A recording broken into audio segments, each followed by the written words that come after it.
This is my review of the rear folding seat for the club car, and I have it down to begin with because this is how it is used most of the time when we're transporting just one person or maybe just two people.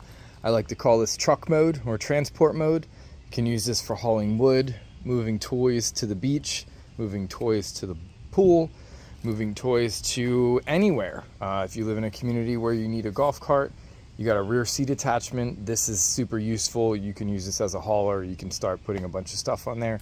I also like to flip it down if it's going to rain at night or if it is going to be very hot, because then when you flip it up with this little handle here, it prevents the rear seats from getting really hot or really wet as well.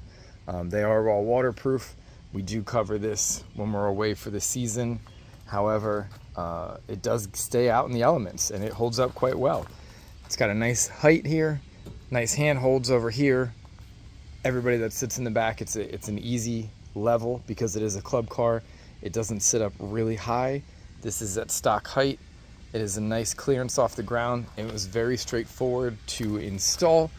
There's some bolts that get attached down below and up top that are attached directly to the frame of the golf cart. Using hand tools, it can be done. Power tools obviously are going to make it a lot easier. So if you are looking to add some rear seats or go into truck mode in your club car, check out this rear passenger seat.